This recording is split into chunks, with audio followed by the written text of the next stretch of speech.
AP express news చూద్దాం. గత 6 నెలల్లో తిరుమల శ్రీవారిని 1,26,82,000 మంది భక్తులు దర్శించుకున్నారు.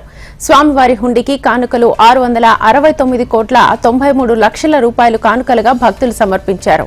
టైమ్ స్లాట్ ఎస్ఎస్ఓ దర్శనం కోసం 4 కంపార్ట్మెంట్లలో భక్తులు వేచి ఉండగా 4 గంటల సమయం పడుతోంది. 300 ప్రత్యేక దర్శనానికి 3 గంటల సమయం పడుతోంది.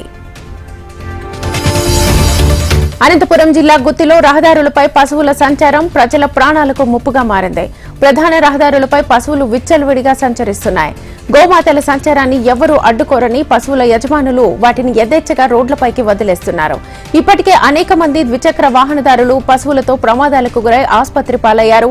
పట్టణవాసులు అధికారులకు ఎన్నిసార్లు వినిపించుకున్నా రోడ్లపైకి వస్తున్న పశువులను గోశాలకు తరలించడంలో తీవ్ర నిర్లక్ష్యం చేస్తున్నారు. పశువుల సంచారంతో జరుగుతోన్న ప్రమాదాలపై స్థానికులు తీవ్ర ఆగ్రహం వ్యక్తం చేస్తున్నారు. ఏపీలో గంజాయి ఇతర మాదక ద్రవ్యాల నియంత్రణకు మంత్రులు సబ్ కమిటీని ప్రభుత్వం ఏర్పాటు చేసింది. మంత్రి వంగలపూడి అనిత అధ్యక్షతన ఏర్పాటు చేసిన ఈ సబ్ కమిటీలో మంత్రులు నారా లోకేష్, కొల్లు రవీంద్ర, సత్యకుమార్ యాదవ్తో పాటు మంత్రి గుమ్మడి సంధ్యారాణి సభ్యులుగా ఉన్నారు. ఈ సబ్ కమిటీ తొలి సమావేశం సచివాలయంలో నిర్వహించారు. రాష్ట్రంలో గంజాయి ఇతర మాదక ద్రవ్యాల నియంత్రణకు తీసుకోవాల్సిన పటిష్టమైన చర్యలపై మంత్రుల సబ్ కమిటీ ఈ సమావేశంలో చర్చించనుంది. విజయవాడలో కాలుష్య నియంత్రణ మండలి మాజీ చైర్మన్ ఆదేశాలతో పెద్ద ఎత్తున ఫైల్స్ తగలబెట్టిన వ్యవహారం కలకలం రేపింది.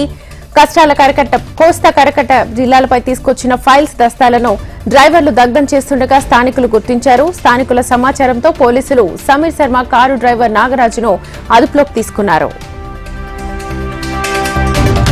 ప్రకాశం జిల్లా మార్కాపురంలో కిడ్నాప్ కలకలం రేపింది. రావి వెంకటరెడ్డి అనే వ్యక్తి గతంలో రైతుల దగ్గర మిర్చి కొనుగోలు చేశాడు. అనంతరం డబ్బులు ఇవ్వాల్సి ఉండగా డబ్బు ఎన్నిసార్లు అడిగినా ఇవ్వకపోవడంతో విసుగెత్తిన రైతులు రావి వెంకటరెడ్డిని కొట్టి ఎత్తుకెళ్లినట్లుగా కుటుంబ సభ్యులు ఆరోపించారు.